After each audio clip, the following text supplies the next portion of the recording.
Ashama akkam jirtu kabajamtoota daawwattoota keenyaa nagaan waaqayyoo bakka isin jirtan maratti isiniif baay'atu. Kun qophii dhugaa ba'umsaati. Qophii keenya guyyaa har'aatiin keessummaa tokko isiniif qabadhee dhiyaadheera. Keessummaan koo nama ijoollummaadhaa kaasanii hanga dullumaatti hojii waaqayyoo hojjechaa turanii fi hojjechaa jiran haadha keenya kan ta'an Aadde Xeenee Caafoo isiniif qabadhee dhiyaadheera. Turtiin keessan hanga dhumaatti nu wajjin naatuun afeerraa kudha. Qopheessee kan isiniif dhiyeessu Arraayil Taamiruuti. Gama ogummaa kaameraatiin Sooressa Cimdeessaan afaana tura. Hamma dhumaatti nu faana tura. Maqaan koo Xeenee Caafeen jedhama. Gandan itti dhaladhe Mandara Dollaa jedhamudha. Maatiin an keessatti dhaladhe maatii gabaroota Oromoodha. Amantiin isaanii Ortodoksiidha. Duwwaa hundumaa amanu barakata argachuudhaaf achi keessatti dhaladhe ijoollee 8ffaadhaan.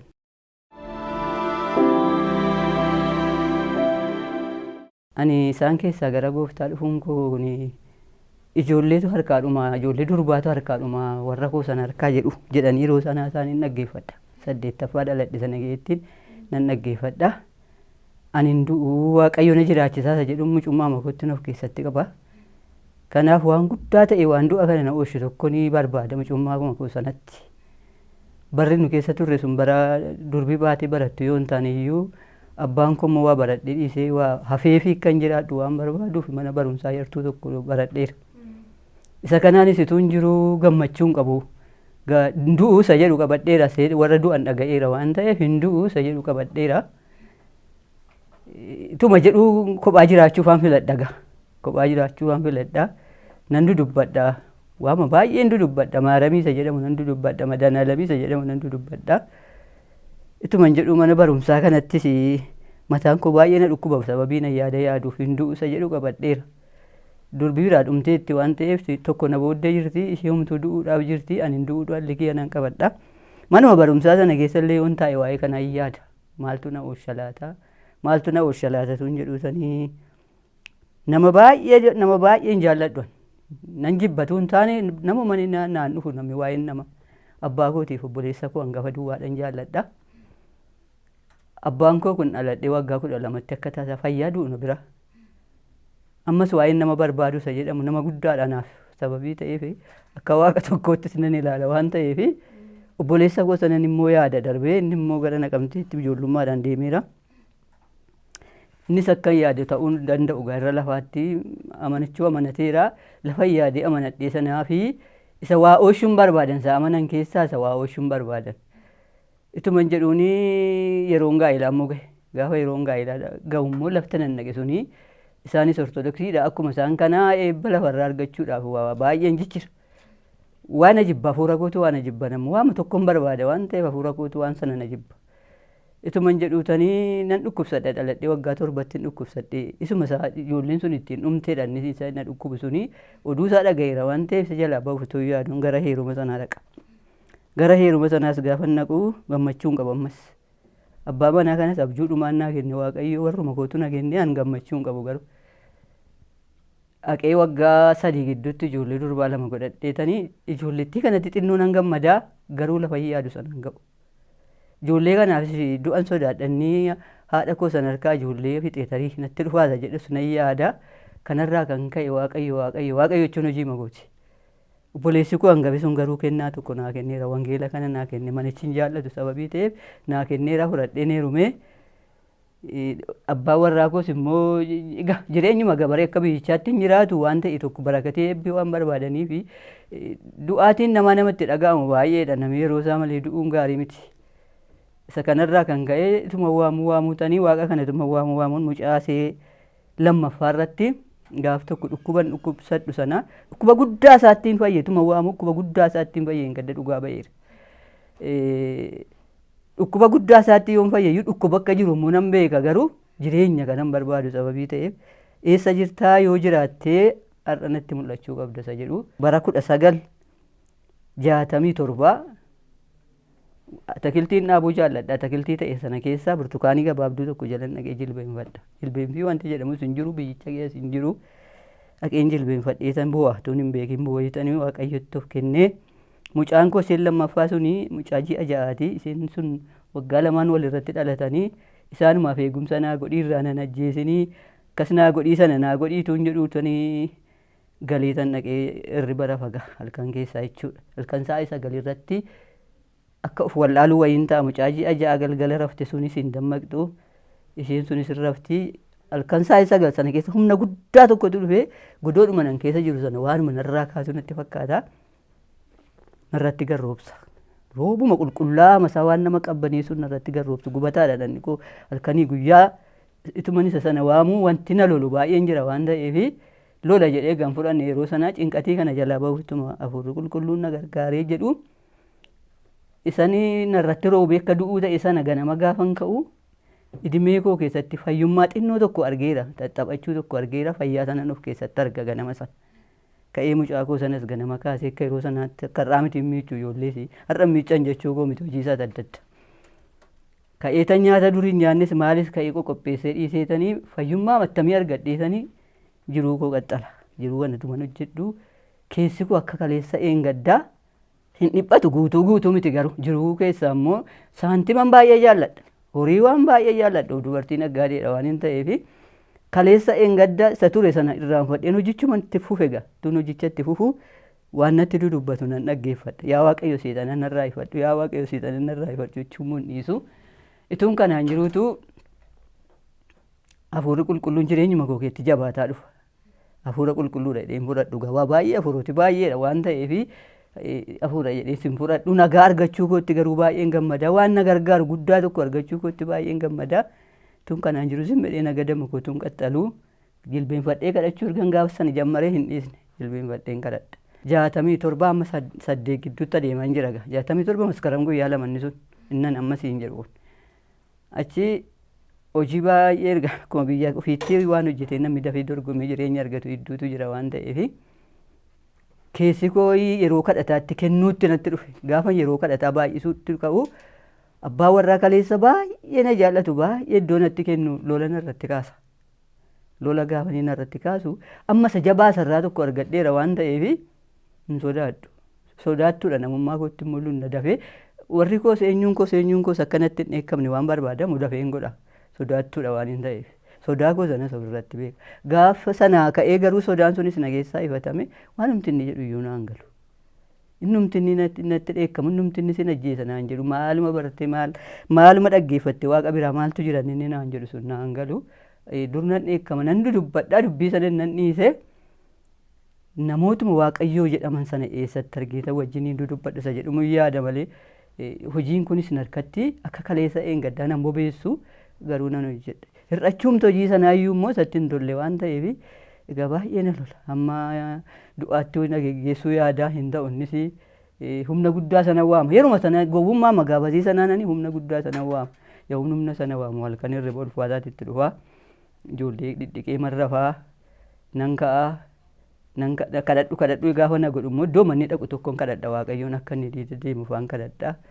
Akkasituun kadhadhuutanii gara waggaa 7 gaafa ga'u kophaa dhagaanni kuni gaafa waggaa 7 gaafa ga'u nama hawwe nama wajjin waan kana dudubbatanii hawwa. Obboleettiin isaa tokko jirti barattuudha doormii keessa jiraatti gaafa manni barumsaa cufamuun dhufti na bukke. Maanni nagaamti guddaan ani asirratti argu kuni kaleessa eengadda'uu nama cuftu amma attamitti jenteetta. Isuma argitu sana natti madisittani maa waan tokkoon jedhaan. Asumaan waa'ee kadhachaa jirti isin kadhachaa jirti afaan haaraasa jedhamu sanas jalqabdeetti maaticha keetti isheenis adda Abarraash Gammachuu jedhamti. Isheenis maaticha keetti adda tuffatamtuudha isheenis. Anis mirgan iddoo akkasii dhufee baay'ee natti hin kennamu. Obboloota gidduutti dubartoota gidduutti maatii gidduutti iddoon natti hin kennamu natti hin dhaga'amu inni kun suma sana dhaggeeffadha. Akkasitti tun adeemaa jiru coggaarraan immoo gar malee dhukkubsadha coggaarraa dhukkubbiin immoo waggaa 7 sana booddee natti jabeessa sanatti fayyeeraa siin jedheera. Gaafa inni natti jabeessu ammas isuma sana waamutti hin jabeesse.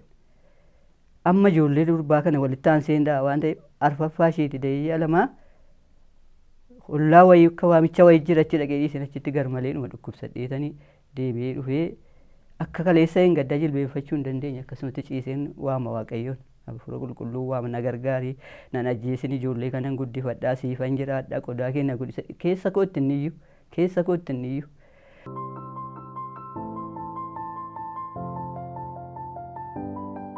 Isa booddee guyyaa masaafaadha inni kun immoo guyyaa keessa sa'aatii 6dha bara 73dha inni kun immoo amma akkasa gaafa waggaa 7 duraa sana tuun taane qaamuma guutuu kan ta'etu natti deemaa dhufa natti deemaa gaafa inni dhufu maaloo yaa waaqayyo seexana narraa hidhii yoo sii ta'e immoo jedhee isa keessa kootti inni iyyuu ituma jedhu adeemaa dhufee nama jaalalaan guuteedha adeemaa dhufee dhiiseetu lafa na dhukkubu barruu kana kaagunurataadha akkas godhee gaafa inni narra kaa'u qaxxitaanumaan fayyaa nan du'a akka du'uun ta'a.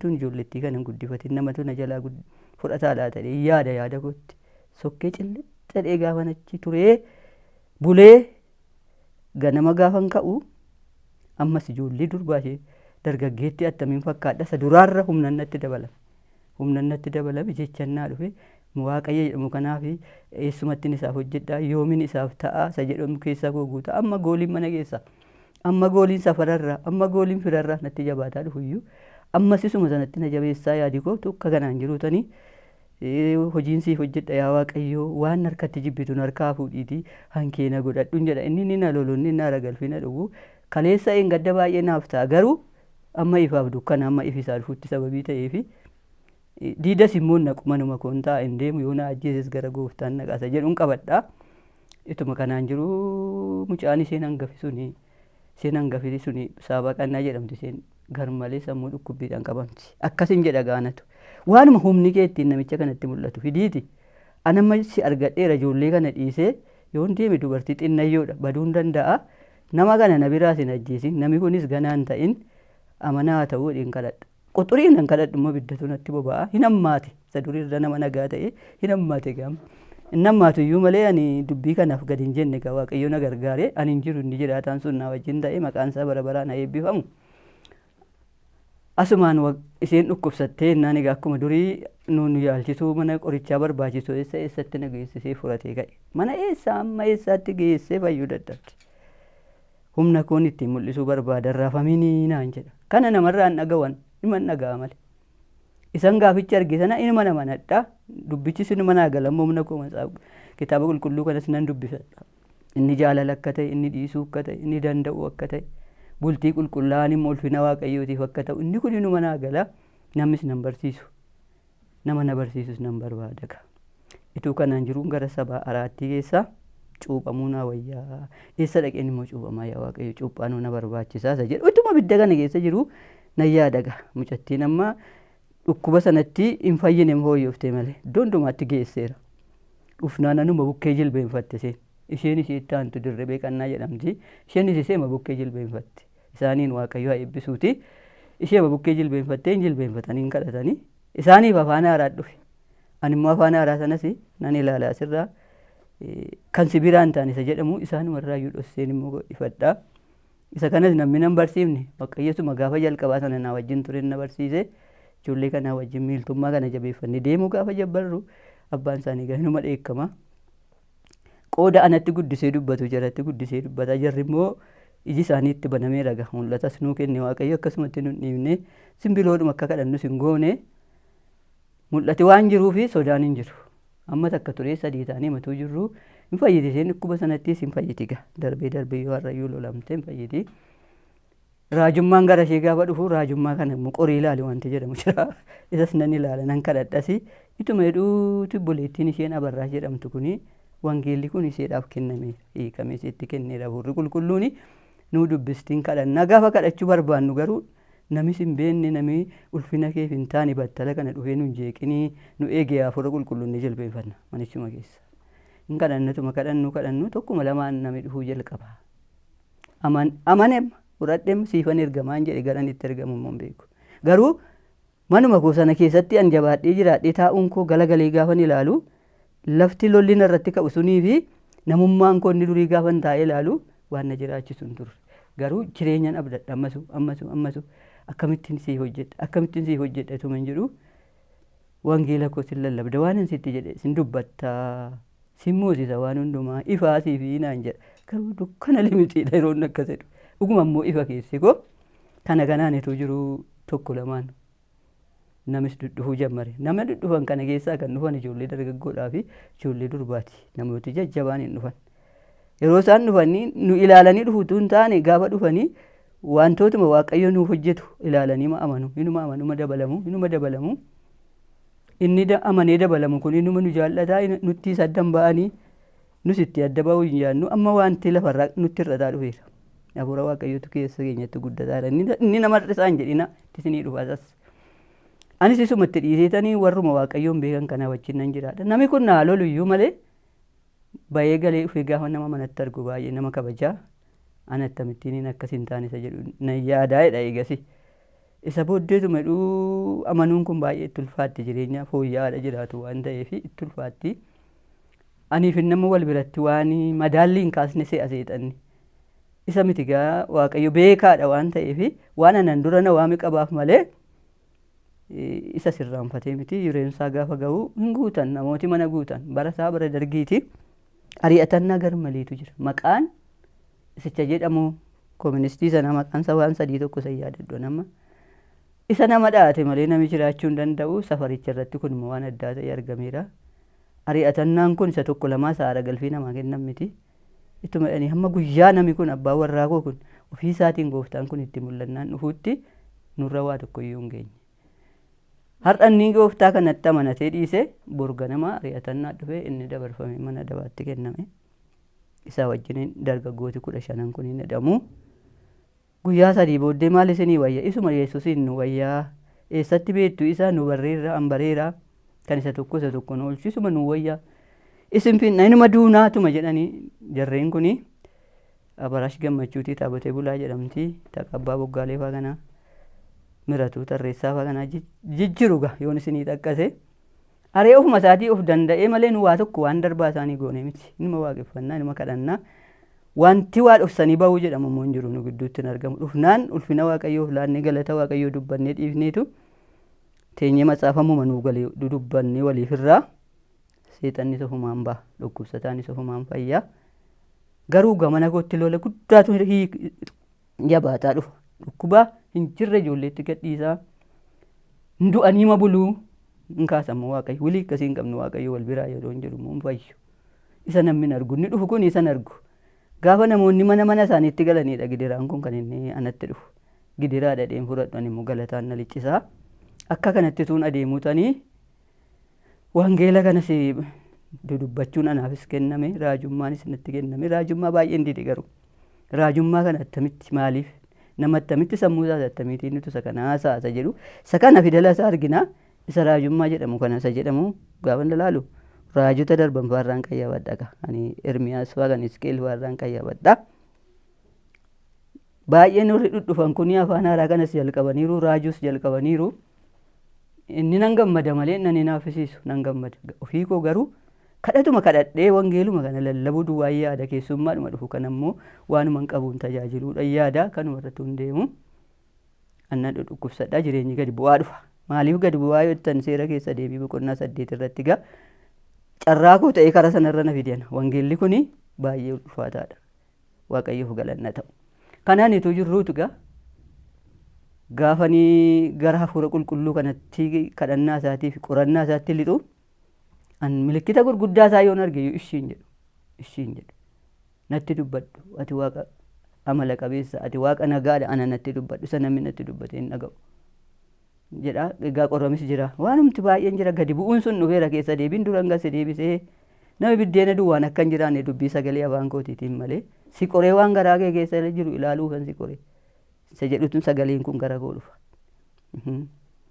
kunis oo macaafa qulqulluu kitaaba qulqulluu kana keessa jira eeggachuudhuman qaba san jedhamu deemna isatti jiruun durii waan gabbu'aa deemeef yoo amaneeyyuu wanti ittiin tolle baay'een jira an garuu hin argu wanticha hin argu ba'aa kana kan baatan egaa ijoollee durbaa kana lamaan fooyya'aniiru waggaa 10-12 keessa jiru waan ta'eef an gara ayyaana kanaatti gaafan goruu wanti jiru hundumtus inni keessummaan dhufu kun inna manaa fakkaatee dhufu sin dhufa inna manis hin jiraata inni dhufu kun itti tola waan ta'eef hin ta'a manni keenya kutaa 3 duwwaadha yeroo sana nama kana hin jaallanna nami beekees hin galu kakaa yoo galees immoo deemee hafuura qulqulluu bayii galiin jira waan ta'eef inni kun jira gaa kana keessatti adeemnutu jiraannu gara bara 78 gaafa lennu biddichi numa buba'aa ni nu qorusu ni numa buba'aa an qoramsa deem fudhadhu warri kaanis shaakalaan isa ta'u lixanii isa ta'u inuma jiraatu Maatiin koo kun garuu ba'aa koo kana ijoollee kana lamaantu baate. Gara haadhaa isa kanaadhaas isa kan keessummaa isa kan maalii isa ijoollee booddeen dhalattuu kanas dirribee kanaaf isaabaa kanatu baate inni isa yaadadhu. Isaan lafuma jiru si'ee yaada faallee malee yaadadhu baay'ee nama cheessee jira waan ta'eef galanni gooftaaf haa ta'u. Kanaanitu adeemaa jirru wangeelli babal'ataa dhufee ari'atannaan itti cimaa dhufee bara mootummaa dargii sana misturuma isaachi keessaas waaqayyo gara keenya fidaa. Anaan ittiin garatti dubbiin waaqayyo gara koo dhufeen isin keessa deebi'a gaa. Hafuura qulqulluu kananii garamiin attamiin yoo maal ta'e isa jedhutuun jedhutanii nan dhukkubsadha. Dhukkubattiin fayyee nan dhukkubsadha ammas. Ijoolleen kunii keessummaadhaafis ta'ee ijoollee dhalatan guddisuufis ta'ee kadhataa soomaa sagadaadhatu hojii kana hojjetu. Achiituma achi keessa jiruutu raajoti baay'een natti geeddaramanii ergaa koo diddee dubbii koo diddee sirri kutaa akkasiin jedhaa isa jedhamu yeroo dhufu nan rukutu isuman barbaadan fuula isaan barbaada sababii ta'eef isin calluma jedha. Kan itti walii gallus jirraa kan itti waliin galles jirra ergaa sagalee kanaatiif kanaanitu jiruutuma deemaa jirru gaaf tokko ganama ka'iitii jilbeenfadhu kadhadhu na godha yeroo itti kennee jilbeenfadheetuun kadhadhu afaan haaraa san namarraa dhaggeeffadhu sanas ituun taane anaaf. Dursa isaa girgiddaa irratti harka waa caabu tokkon arga. Isa caafamu sana nan dubbisa. Erga isa dubbisee booddee immoo yaadi isaa naa dhufa. Kana ituun ilaaluutanii gara bal'ina ergaa kana gara koo dhufisa kan kootiitti na fidaa dhufe. Ittuu ammas isumatti na jabeessarraa ala lafarraa na rakkadhaa kan abbadaasa jedhu xinnoo gabaraa akka iddoo sanaatti dubartii keessaa anduwwaadha ka'ee fi namni na gorsus waan hin kaaneefi isuma duwwaa hin badeechuu koo miti toleera waaqayyoof galanna ta'u. Kanaanis ituun adeemaa jiruun obbolootatti wal argee wajjin haasa'u keessaa gisee baay'ee dubartootaaf ijoollee durbaa isinirra na hoof kalchitaa. Achirra miti yaadi koo gara namoota abbootii dhiiraa ijoollee dhiiraatii wajjin hin difiratiin dudubbadha. Faayidaan hin argama achirra. Achirra faayidaa hin argamachuu koo miti. Achirra qorama baay'ataa asirraa immoo na danda'u. Kana gidduun deema gaa tokkoffaa kan ta'e tokkoffaadhaan jedhamu inni dhibbisaa Yesuus gooftaadhuma abbaan kan hundumaa nu danda'e ari'atannaa jiru kanas hidhama jiru kanas abbaa warraa kan abbaata. Guyyaa tokko ittiin hidhamirraa ala ijoolleen kunis yeroo mayaraa hidhamanirraa ala kan bara hamma mootummaan sun darbutti hidhaa kana baatee galee Yesuus gooftaadha. Saba waaqayyo walitti qabuun koo sirriidha kan jedhee obboleessuma abbaa warraa koo kan na gammachuu jedhamanni akkasitti na danda'ee wal dandeenyeetu hin deemna gaatuma deemnu gaafa jira fakkeesses kan deemu jira. Nan eekkaman uumama kootti sababii ta'eefi ka'eetanii waa dubbadhu hin dubbatanii takkumatti ilaallaa min dubbatanii jedha. Min dubbatiin takkumatti ilaallaa jira gaa kan maqaa kadhataatiin jiranis jiru. Kanaaf hin dubbadhan baasee dubbachuu yaada hin dubbatiin takkatti ilaallaa jedha. Ituma kana jennu wandumti isaa wal galchaa dhufee anis baay'eetan wangeela lallabuu immoo gaafa hin jammaru ammas alaafinnati ijoollee makaanaaf isatti dhiiseen ba'a. Alaafinnati ijoollee makaanatti dhiiseen ba'a galagalee kanan hin yaadanne akka isaan araarannaa godhan waan hin yaadu ammeenyaaf hin goone ani alaafinnati sana hundumaa lafan ga'eera ga'aniiru se'ee yaadee tan godha malee an ammeenyaaf hin godhu gaarii isaaniif ta'eera isaaniifis warra gaa'ila qabanidha warra heerumsiifatanii fuusifatanidha har'a waaqayyoof galanna ta'u akkuma sanatti inni nu jammare gooftaan kun godoo sana keessatti inni jammare godoon kun ijaaramees ittiin dabalamu namatu itti dabalama malee hankee anatu ijaaraa mana koo ijaarii isa jedhatu dhufa gara koof gara isaa. Beektoti fidala baratanis jiru warra akka keenya yartuu baratanis jiru warra tasan baratanis jiru. Sadarkaa kan hundumaa of koo durii gaafa ni ilaalu nama danda'u miti. Naman aaru naman dheekkamudha sababiin ta'e. Kun garuu tissii hoolota koo isa jedhu anumatti dubbate waan ta'eef attamitti mootissu.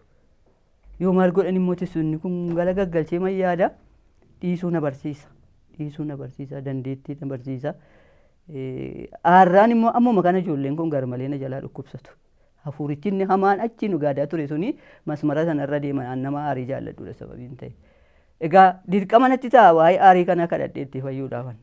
Ijuman kana keessa jiru kan waliin kadhannus jiru kanan nama lama sadiin kadhannus jiru kanan kophaatti kadhadhus jira kanan abbaa warraa koo wajjin itti kadhadhus jira. Irra garas yeroon kophaa koo kadhadhuudha ergaan gara koo kan dhufu. Kanan ergaa fudhadhee dhiisee saba kanatti bahee tajaajilu. Yeroon akkasiin jedhu Mana kutaa 3 keessatti nama 40 dhufa, nami 20 dhufa. Kan bulu jira, kan mishigii qabatee turu jira. Sana gidduu gadi bu'eera jireenyi keenya siin jedheera. Barakata harka Waaqayyoon kadhadha sammuu. Ammasitti amma hojii kee kana isa hojjettu kan addanaa baaftutti xinnoo barakachiisuuni kan keeti. Biddeena 5 qurxummii 2 eebbistee saba kuma meeqa nyaachisteetta isa kana godhii jedhee na ajajaa naaf ta'anis innis inuma ta'a inuma eebbifama nu barakatama isa dhufetti hin tola gizeetti yerootti wanti na qoru wanti gaaffiitti na geessu yoo jiraate achumatti hin geeffadha namatti hin geessu dubbii koo bara baraan maqaan Waaqayyoo haa ulfaatu. Egaa gaddeebiin sun hundumtuu gaarii naa ta'e jalqabi koo gabarootuma dikkanyaa keessaan dhaladhe waan ta'eef rakkina waan jedhamu hin beeku. Ammatti garuu lafti nan keessa jiraadhu shaakalli waggaa 7 keessa jiraadhu kuni midira badaadha. Hafuurri qulqulluun garuu ibiddaan hojjeta biyyicha irratti. Ibiddaan hojjeta biyyicha irratti. Mana keenya irratti, maaticha irratti, sabicha irratti ibiddaan hojjeta. Akkasitti gaatoo deemamaa jiru wanti kun hundumti isaa jaalala na barsiisa, dhiisuu na barsiisa, dandeettii na barsiisa. Amma qabeenyaan hin jiru. Xinnoon hin barakata garuu. Mana keenya irraa gaa namni waa waliin jedhu dhabuuti yoo ta'e irraa ala xinnoodhuma sanatti qoofni keenya Waaqayyoon mul'isu. Eebba sanatti argamarraa ala. Akkasumatti deemaa jirru mana kun gibbiin keenya sun nama dadhabee baay'atee dhiiseeti mana ijaaraa lafa munaa kennii jedha Waaqayyo kun. Lafa jechuun egaa baadiyyaadha waan ta'eef lafti bal'aadha. Achumatti lafta manni itti ijaaramu kennamu malee birriin hin jiru. Sabichis birriin qabu nus hin qabnu waxxaadotatti caalu waan ta'eef humna isaaniitiin caffee lagaa haamanii muka falaxanii maal jedhanii addaraasha ijaaranii achitti gaafa ba'amu hamma tokko ergaan sunis egaa nu duukaa dhaqee hin baay'atan warri hojii kana hojjetanis hin baay'atanii kanan ilaalee gammadugaa bu'aan bu'aa deemuu isaan ilaalarra ala midira badaa nan keenya ammayyuu lixee dhaga. Midira badaa kana amma fixutti immoo kun kanaaf kana ta'aa jedhee rakkina nan labsisiisu Waaqayyoon ni na gargaaru sun. Rakkina nan labsisiisu gaarummaa Waaqayyoon haasaa amma naa galemman beeku. Anarra kan haasa'an immoo baay'een dhufaniiru isaanittis nan gammadaa. Wal bira bulanii ooluunis jira. Waliin dudubbachuunis jira haa ta'uti. Anaan kan akka hiriyaa Waaqaa biyya Waaqaa naa ta'e na gargaaree na haasofsiisee amma gara Gooftaa dhaqaniiru bodiin gataa Tolasaa jedhamu. Mana isaanii gaafa naqu mana namaa dhaquun jaalladhu mana isaanii gaafa naqu waa'ee dubbii kanaatiif baay'ee na jajjabeessu ati warraa isaanii adda boggaalechi jedhamu isaan immoo waanuma namaaf gargaarsa namaaf ta'u an akka dhiira tokko ta'eetan immoo wangeelaa biroon deemu na tajaajiluudhaani kanaan deemeetan egaa faantaa ishii bashii kan jedhamtu immoo isheen waanuma hir'ina namaatiif jedhuuf na bukkee dhaabe Waaqayyo se'e ishee abarraash jedhamtu kan immoo hafuuraan dhaabe Waaqayyo kana gidduu gareen jiran kun hundumtu egaa hundumtuu mucaadha inni guddaanis mucaadha inni sunis mucaadha waa'ee bulchiisaas hin barre waan ta'eef asiin bulchiisii yoo natti dhaga'ameyyuu achiin sun yoo natti dhaga'ameyyuu isaan kana wajjin wal eegee jiraachuudhaafi garaa koo Waaqayyo naa eegee hamma isaan haasa'an hin beeku an baay'ee natti tolu jarri hamma irraatti yoon iddoo har'a Waaqayyo na fide kana dhufeyyuu isaan seenaa ta'anii jireenya koo keessatti hafanii jiru baay'een isaanii as keessayyuu jiru warqinash qannoo kan jedhaman as keessa saansuus kana jiru. Baay'eedha isaan as keessa hojjetoota Waaqayyoo ta'anii isaan jiraachuun isaanii an akka duraatti tajaajila sanaaf yeroo iddoo yoo naaf hin kennamne barbaachisaas hin nanne baay'ee natti tola Gooftaatti baay'een gammada.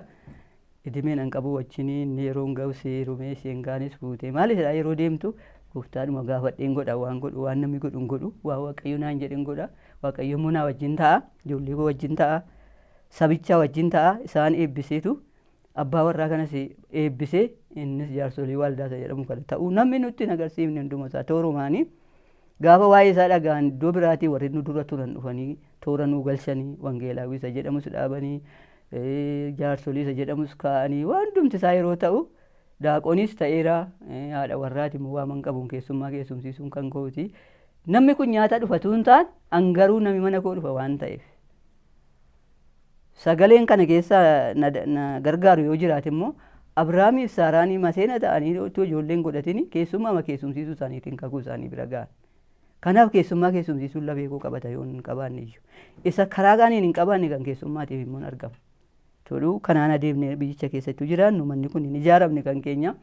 Manni Waaqayyoo ijaarame biyyicha keessa biyya baadiyyaa fagoodha waan ta'eef waanuma gadi bu'aadha hundumti isaa. Biyyaa kadhachuutti na geessamama biyyaa kadhachuutti gaafa nu geessu abbaa warraa koo kunis ijoollonni wajjin kadhannu kunis wal gargaarree kadhanna biyyicha xinnoo see fooyyessee dhiisee waggaa 28 booddee manan siif ijaaraa naan jedhan. Manni natti ijaaramuun isaa ijoolleen koo fayyaa manaaf taatu dubbiimti kee duwwaan keessa kootta cimuun jedha. Haa hubannu Waaqayyo nu haa gargaaru, nu xinneessinee yaadneef Waaqayyo wanni nu waaqessinu sun Waaqa guddaadha waan ta'eef hojii guddaa hojjechuudhaafis amanamaadha waan ta'eef biyya akkasumatti isa xinnoo isa gaddeebi'aa sana keessatti argines biyya keessatti arrabis ture, hidhamuunis ture, baaliis jechuunis ture. Isuma kana boojuusicha kan keenya diinni maseensas fedee nu eebbisee dhiise. Hojii guddaan achi keessatti hojjetame waaldaa see mana keenyatti jalqabdee Waaqayyo jammaree sanarraa kan ka'e waaldaa jaha dhaabamtee of danda'anii Atibiyaasa jedhamus ta'anii maalis ta'anii irra deemee faarsaas nan faarfadha. Haadholii baay'ee qabnaa waliini faarsaas nan faarfadha. Yoo ergaa naa kennanis nan ergamaa manuma kootti hin gala garuu jireenyuma akkasiitu hin jiraadhuutiin natti tole. Duraan natti hin tolu gafatanaan baay'ateera waan ta'eef maaloo biyyichuma nu baasisa jedhu yaada garaa kootti yaada. Isan garaatti yaadee gaaf tokko abbaa warraa koo kanattan hima. Maaloo akka biyya kanaa ba'u kadhannaa ijoolleettis barumsiin hir'ata waan ta'eef biyya kanaa ba'u kadhannaa jedhe. Anas jedhe malee inni hin jedhe. Sa'aatitti ma waan sana kadhanneeni akkuma baralaasii wayii kalawwaasha'uu wayii nu godhe. Tsoomsa lootii keessa waan saa'u an ji'a 9 ciise inni ji'a 4 ciise. Dubbicha kan dubbate ana amma waan sin jedhe deebiin haalaatti waan barbaadde iyyuu na godhe. Dubbii koo irratti Waaqayyotu nama rukuta miti rukuttaa keenya irratti baatee rafannoo qaraanii oola. Tuntumaa ta'eera. Seexanni garuu qaawwaa gaafa argatu nama rukutuu nu lurra lafaatti. Achiin egaa anaa namuma isaa danda'amu lola isaas narratti kaase inni fayyee gasiis dhukkuba nagarree yeroo inni amantii kanatti hojii mana Waaqayyoo kanatti nama waan ta'eef yaadaan sokku isan marri lafaatti rakkatu diskii mansharaatatiisa jedhamu sana gaditti dhiisa. Lola Waaqayyoo sinnadhu Waaqayyoo goboota kana wallaalota kana ogummaan ni nuu kenneeni araaruma Waaqayyoon gaafa na duddichis hin baay'isa. Deebinee immoo jiraannaa akka kanatti duutuu deemnuutu gaa waggaa 28 booddee biyyan sitti geeddaraa gaafa nuun jedhu amma immoo nutti fooyya'eera waan ta'eef nu hin barbaanne. Manichas nutti ijaare sana mi barbaadu sanas. Kan maal haasa'u jedhanis jiru. Kun kan isaanii dinqiidha kan jedhanis jiru. Sanan dumaan an dhaggeeffachiisan gaarummichumaa fi Waaqayyo Waaqa jiraataa, Waaqa du'aa kaasu, Waaqa waan hin jirre jiraachisu, Waaqa bara baraa, Waaqa hin duune, Waaqa hin dulloomne ta'uu isaa duwwaan naa gala bara baraan maqaa Waaqayyo haa ulfaatu. Manichas immoo gaafa ijaaru akka mana safaran jiraan nutti situu hin taane manuma maalummaa isaa eeggate tokko nutti ijaarata dinqiidhumaan. Isa keessa waggaa 10 caalaas hin teenye durbii heerumaniiru warri kaan mana barumsaa naa dhaqaniiru. Warra akka ijoollee dhiiraa naannoo makoona bira ta'anii baratu. Waaqa kana beeku kan isaanii akka inni ta'e, an keenya akka inni ta'e beeku hundumti isaanii ijoollee 7dha Waaqayyo gannaa kenne. Kanaanitu jirru gaa. Ishee lammataatu gara heerumaa dhufa amma immoo gara heerumaa dhuftu. Jarran mana isaanii dhaqee isaanii wajjin dubbii gaarii dudubbadhu sanatu ilma qabu isaan immoo.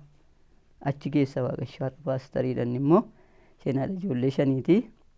Dirribee qannaa seen isiniin jedhu kun. Dhiiraan gafa fuusifatteetti intala sadaffaa heerumsiifatteetti kun birqiidha isiniin jechuu qotuun ta'an waan nama tokkoof ta'u Waaqayyo nun uwwanne bara baraan maqaan isaa eebbifamu. Achii kana baluurraa naa kenni asirraatti naa guutii isa jedhamu hin fidu gara koo. Mootota xuquuttis nan geessu.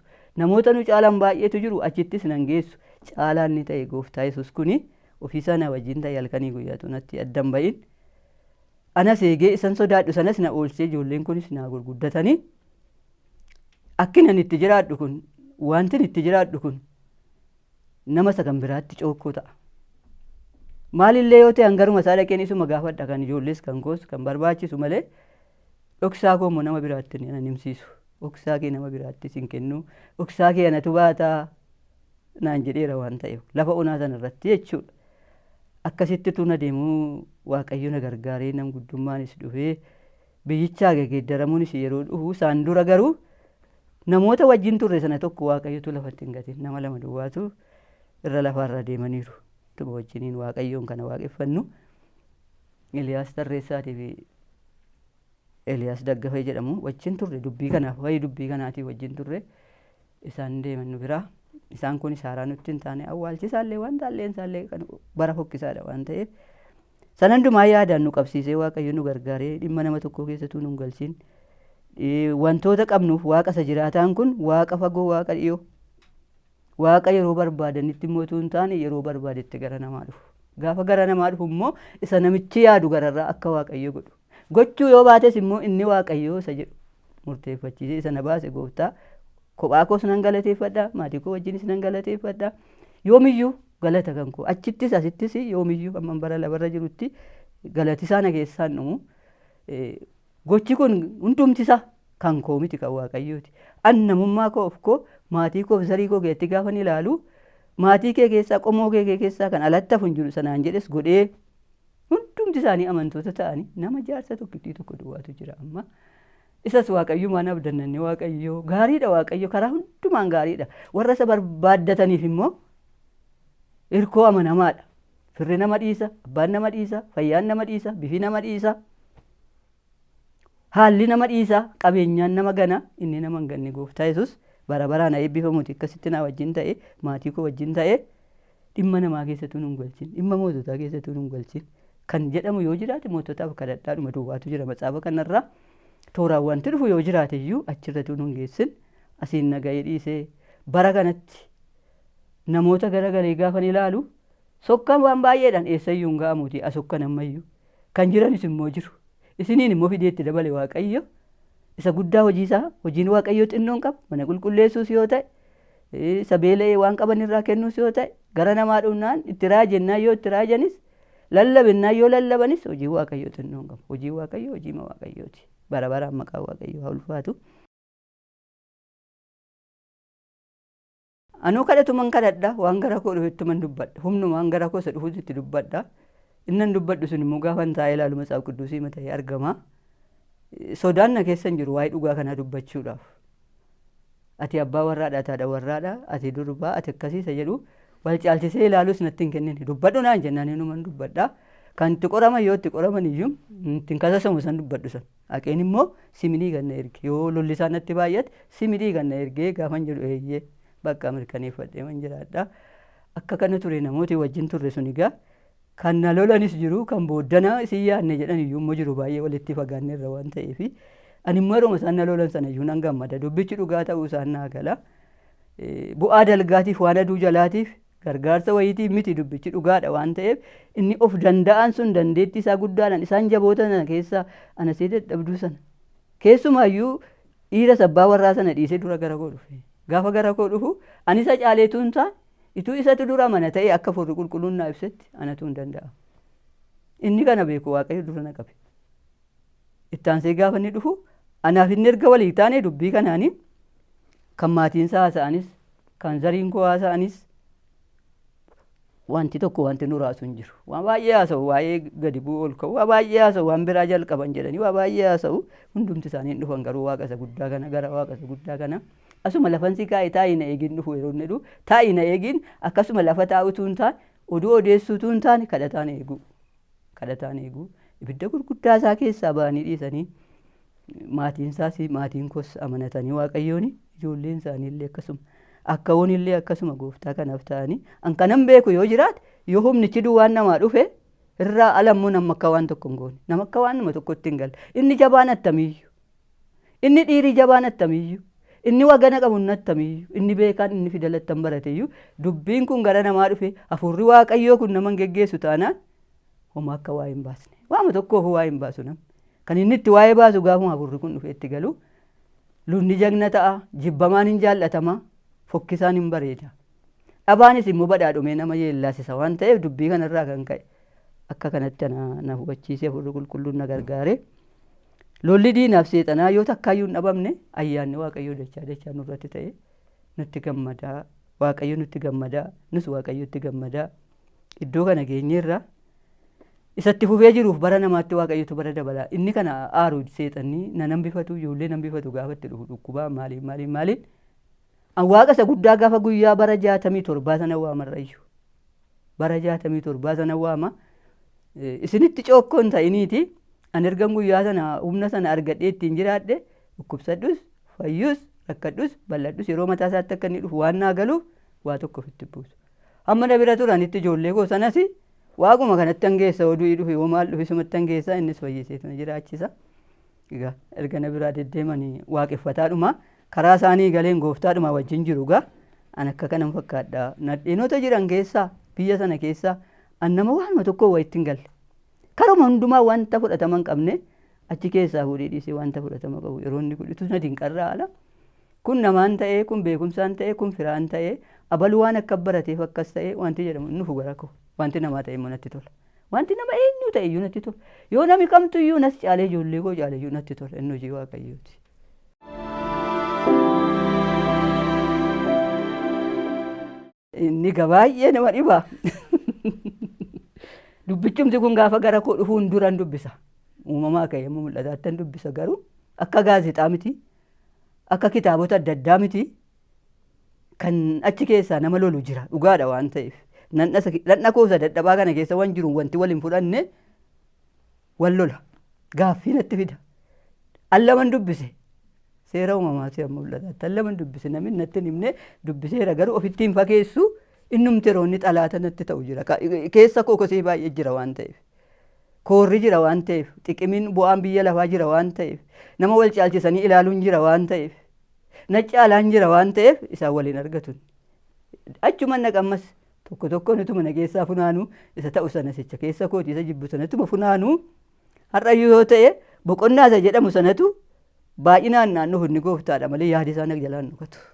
Yaadi isaa sana jalaan nuqatu. Namni kamtuyyuu inni beekaan attamii amma yoo dubbifate utuu inni dubbisuu turu iddoo aarsaatti ol beetuu inni dubbisuu turu yaada dhufuuf jiru sana naa ibsa Hafuurri Qulqulluun. Na gargaareera inni sun jechuu kooti. Akkana yaadetti tuuntaan akkin itti yaade suni hunduma isaa kana fixee hunduma isaa kanaan ta'uu isa jedhumudha. Akkasisituu hin ta'ini akka nadheen tokko jechuu hin danda'uun dhiirammoo miti nadheeni. Akka naa galee sanatti garuu wanti namni amma warra har'aas itti jiraatan wanti yeroo sana itti jiraatanii inni kun ittiin dabalamu irraan hir'ifamu. Iddoo mataa dhaabbatee jira yeroo mataa isaatti gara namaa dhufu. Isa kanaani dubbifachuu koo sana hin kaadu sirriidhuma. Kanaaf gargaarameera Yesuusiin gargaaramee isa sumatu naa godhe. Isa sumatu naa godhe. Egaa isammaa kana hin baranne warra baratan immoo lolu. Waan ta'eef qaba barri dhufee haalli dhufee namni dhufee sadarkaan dhufee beekumsi dhufee sadeemaa jiru kana beekaan kana keessa jiru beekumsi kana keessa jira waan ta'eef kana ala nama ta'e tokko ija isaatiin namni kana ala ta'e tokko ija isaatiin mul'ata. Kooraan tuffiidhaan kaleessa sarraanfachuudhaan biyyatti dhalate dagachuudhaan qomoo sarraanfachuudhaan kana ala yoo tamiyyuu dubbate. Yoo maaliyyuu waa'ee kanaa dubbate yoo maaliyyuu hiikeetti kenninaan qodaadha namni itti guuta dubbii kana namatti guutanni. Irra buunaan inumatti guutan haasaa eenyu harka kiisii geete akka barbaadetti. Hin haasa'aayyu akkuma koo hin haasa'aareeyyu. Haasa'uu isaa miti taatee isaati kan nama galmaan ga'u yaada karaan jira ammayyuu mucaadha. Ammayyuu nan baradha warra barsiisanirraa ammayyuu nan kadhadha warra kadhatanii wajjin kophaa gos nan kadhadha mucaadha raawwadheen galle biyyichatti xinnoo tokko kana ni abdadhu yoo jiraate jaalala namaa bareeda. Namni na jibbuyyuu jaalala namaa bareeda. Jaalalli immoo Kiristoos. Nan eekkamaa isas gamna godheera. Eekkamsi bobaa maraatuu jalaa baay'eedha macaafa lallabaa keessatti waan ta'eef isas innan eekkamu natti dhugaa sanaa fi foonumaaf dhiigaa waliin makeen dubbadharraa namicha miidhamuudhaaf miti.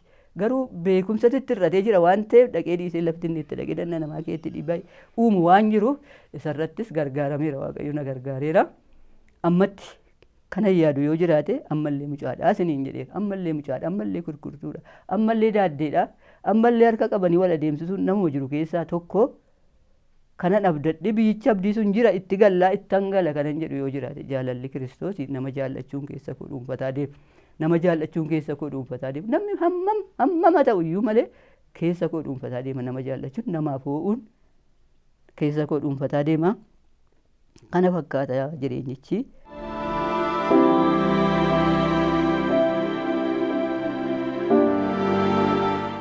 Bara dargii sanatu Waaqayyo nutti dubbatu baatee an nama amanu miti.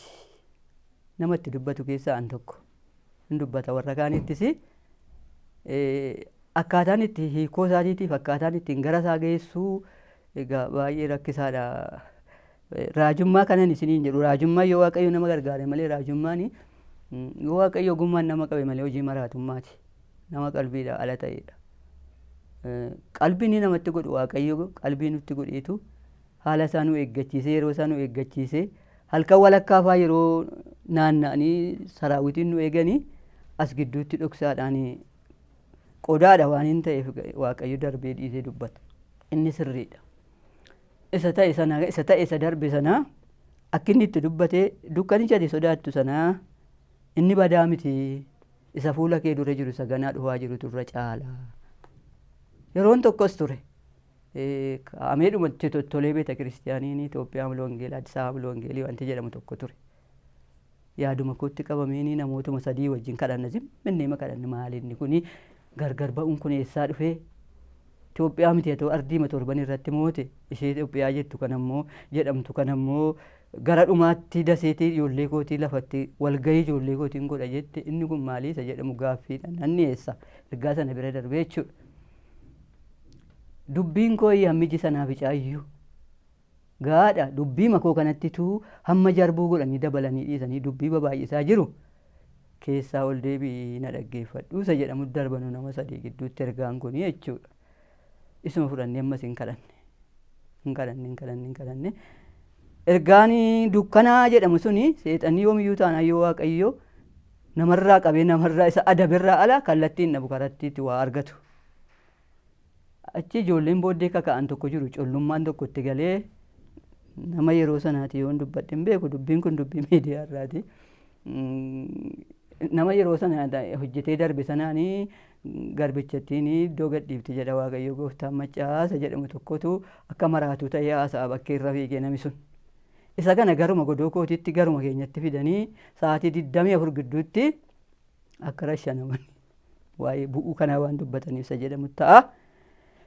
Ijoolleen wajjin kana kadhannu waan kadhannis beenna waan dudubbannis beenna warri yeroo hundumaa nu eeggatan immoo ajjeesuu balleessuu warri nu eeggatan immoo salphisuuf ijoollee dargaggoota kana durboota kana nu dubartoota xixinnoo kana salphisuu kan eeggatan idduudha waan ta'eef hafuurri Waaqayyo immoo jakoon dhaabana waan ta'u irratti jabbaa warraa kuusanis ijoollee sin bana ijuma warra wajjin hojjennu kan hin bana. Abbaan tokko yoo waa tokko arguu dhabe namni 3 4 itti agarsiisa Waaqayyo. Waan sana irratti hin kadhanna malee dhiisnee wal biraa deemnu maal nu wayyaa akkam goonaa jennee kadhanna hiika nutti karaa ba'aa nutti agarsiisa. Nu eeguufaa dhufaniitu irribatuu isaan rafanii kadhataa bulanii irra tarkaanfatanii galu. Ergaa sana eeguurraa kan ka'e jechuudha. Wangeelli makaanisii Adiventistiinis biyyicha keessa jira. Kun kan adda isa godhe hafuura qulqulluu ofiisaatii hojjetataa jira. Hiikee waa hojjetaa jira adda isa godheetu dubbiin ta'e. Ari'atannaadhaaf yoo ta'e immoo Maatewos 5 irra jira. Ari'atannaan hin jiru amma yoo dhalooti jedhe tun ari'atamin tun dhibbatiin wantumti kanatti galaniif hin jiru. Yoo maaliyyuu haasa'ame yoo guutummaan dubbii kanaa hiikisaayyuu namaa galee namni waanuma tokkoon ari'atamarraa ala ituu waan dhugaa kanaan warra dhugaan beennee waliin hin mormin danda'ee hin jiraatu wal bira ifaaf dukkana waan ta'eef.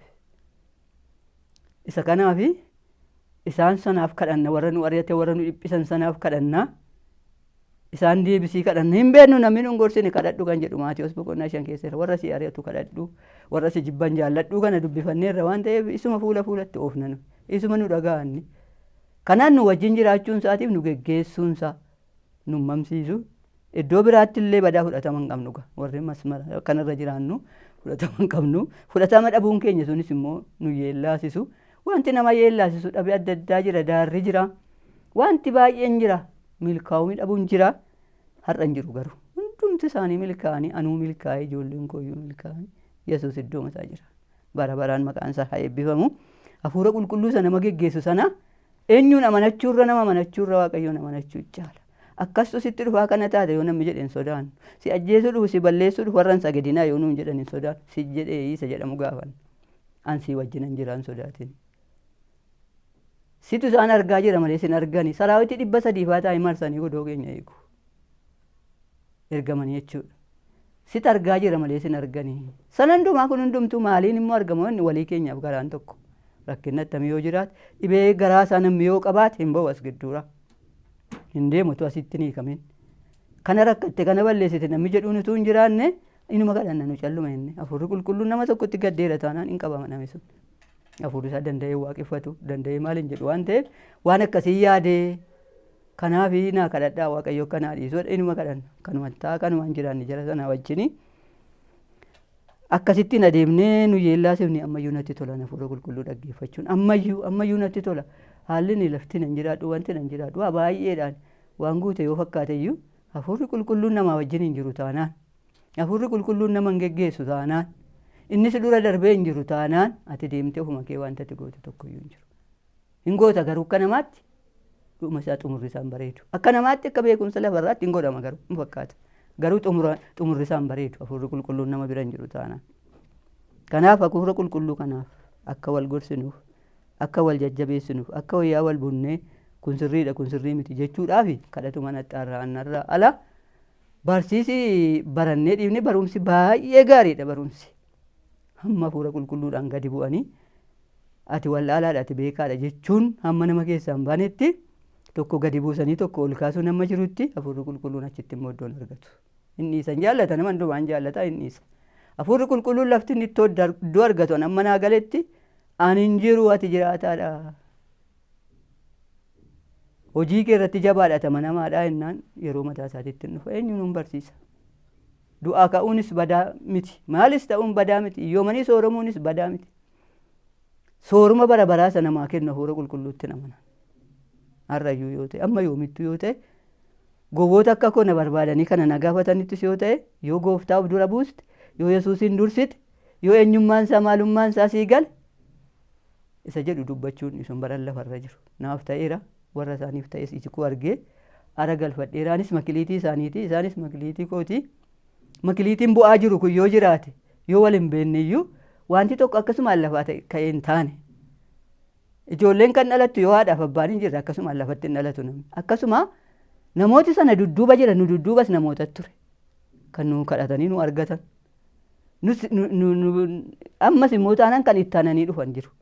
Garuu anatu duraan ni jedhamu dubbii sobaati. Dureessi tokkoyyuu hin jiru gooftaa sana malee tokkoyyuu hin jiru. Hammuma inni hammaaree namatti kenne hammuma inni ittiin hojjedhu jedheedha. Hammuma inni barsiiseedha inni kan isaa fudhannaan namni maraatuudha raatuudhas. Sareen iyyuu iddoo qabdi inni namarraa deemna. Inni namaa wajjin jiraachuu isaatti namanaa inni namaa wajjin jiraachuu isaan hawwammayyuu dhaloota kanaafis mootummaa geggeessu kanaafis waaldaa kiristiyaanaatiifis inni namaa wajjin jiraachuu isaa an jiran jechuu isaa duwwaattan gammada waaqayyoof galanna ta'u.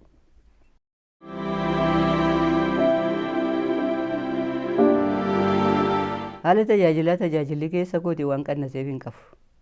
Laftan irraa ka'ee dhufe fagoodha. Lafa nutti geeddara akka deemi iddoo akkasii dhaqee ka'ii deemi iddoo akkasii deemnee dhufnee iddoo arfaffaarra jirrama. Yeroo sana namni garuma keenya dhufa malee anumatu ba'ee tajaajila malee isi namni karaa kallattii tajaajilaa hin darbu. Waaqayyo isaan gargaaree baga darbanii eebbifamanii dhangaruu darbuu sana hin arganne.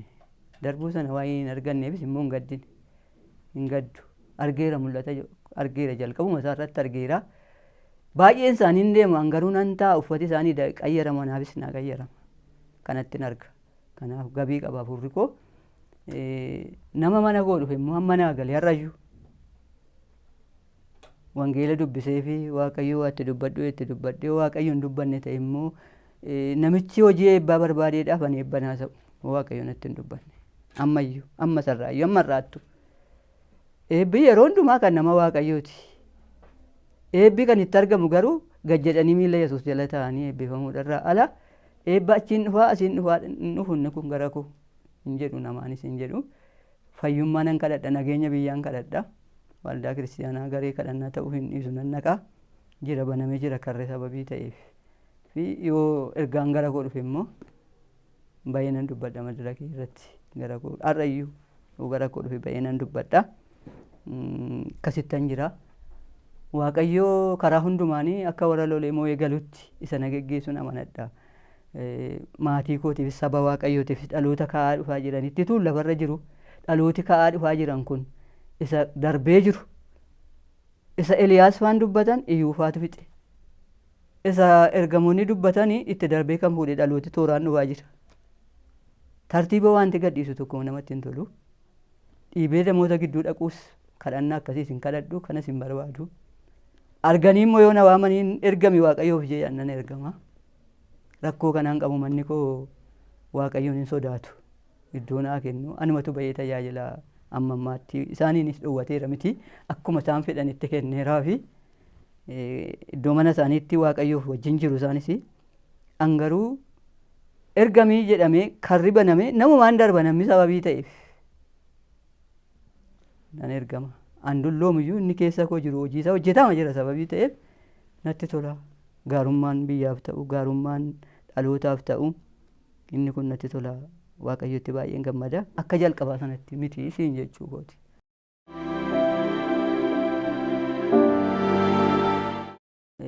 Warra wajjiniin ture sana baay'ee isaanii yoon dubbadhe yerootu tokko walumaa gala isaa isana waaqayyo isa dandeessisuu na danda'e abbaa warraa koo kan na gammachuu ijoollee waaqayyo naa laate kanas waaqa kana sodaatanii anaanis naaf oo'anii iddoo kana ga'u kootti waaqayyo isin haa eebbisuun jedhaan ammayyuu haa eebbifamanii namaan galatoomaan jedhan galati kan waaqayyooti haa eebbifaman itti dabala akkasumallee la'uun tajaajila kana dhaquu gara warran sila jedhe bodiin gataa tolasaa sana saaddee boggaalechi baay'ee na bukkee dhaabbatanii ofii dubartii ta'aniitu jiranii an akka dhiira tokkotti ilaalaa dhiiratu akka yaada namaatti akka seeraatti dhiira duwwaan lallabu isan lallabu kun isaanitti tole jiru har'a lafaa darbees manni obbolaa koo manni barsiisaa Iyyaasuu Gammachuu barsiistuu Fallaquu Gammachuu amsunis na tajaajilaniiru baqqaluu dhinaa kan jedhaman Dasaa Gammachuu kan jedhaman na tajaajilaniiru yeroon ergaa kana abbaa mana isaanii qubadhaa lafan na gutti jechuudha.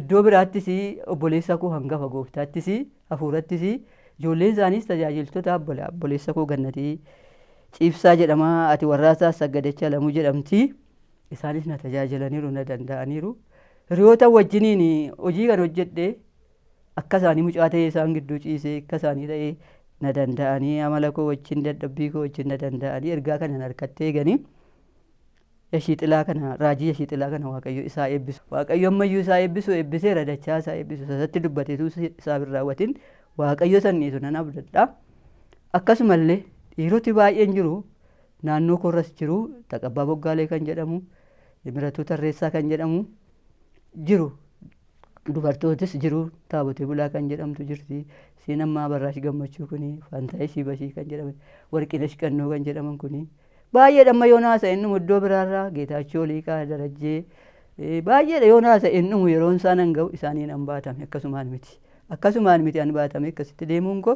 na duuba na bukkee isaantu ture waan ta'eef ituun maqaa isaaniin dhayinee amma yerootti yoonaa dhufuu baatellee waaqayyo waaqarraa isaan eebbisuun jedha waaqayyo haa ulfaatu galata isaa fudhatu ammallee kara deemtota nuyi mucaadha waliigalteen nu barbaachisa dhalootaaf immoo kanan dhaamu waliigalteen nu barbaachisa maanguddoonis waan kaa'ameef qaba inni kaleessaa ta'u yoo haasaan harkaa cee dhufees keessatti sirreeffamuu hin danda'a inni sunumaa beekumsi itti kenname burdadhabuuf jira waan ta'eef eegamuun hin ta'a beekaan tokkoyyuu hin jiru kakuun biyya Itoophiyaatiif kakatame raawwatamuudhaaf tokkummaan hin barbaachisa mana amantii hundumaaf iyyuu tokkummaa isa amma jennu kana miti samma nutti tolee jennu kana miti tokkummaan dur akkan itti argee akkan itti beeku silkiin kun iyyuu hin jiru xalaa walii tsaafamee Finfinneeti amma lixanu jirrutti xalaa walii tsaafamee kadhata tokkicha kadhatama waa'ee fuula qulqulluu kadhatama yoo ta'e waa'ee dhibee wayii kadhatama yoo ta'e waa'ee mootii waan tokko jallisee kadhatama yoo ta'e kadhataan sirreeffama kun tokkummaadha barbaada dhaamsan naamu yoo jiraate tokkummaadha barbaada abbaa hojii kana iddoo kanatti jalqabee Dr. Gammachiisinis waaqayyo isaa eebbisu sinillee waaqayyo sinaa eebbisu amma guddattan kana caalaa guddadha gooftaan immoo galata isaa fudhatu eebbifama. Egaan kabajamtoota daawwattoota keenya qophii keenya guyyaa har'aarraa waa baay'ee barattaniitu jedheetudha kan hin abdadhu nutis torbaniin namoota hojii wangeelaatiif gatii baasaa miila wangeelaa ta'a hojii waaqayyo hojjechaa turan qabanneetudha kan isiniif dhiyaannu qophii keenya guyyaa har'aatti itti eebbifamtaniitu jedheetudha kan hin yaadu waan nu faana turtaniif guddaa eebbifama qopheessee kan isin dhiyeesse Arraayil Taamruuti gama ogummaa kaameraatiin Sooressaa Cimdesaan faana ture hamma torbanitti nagaatti.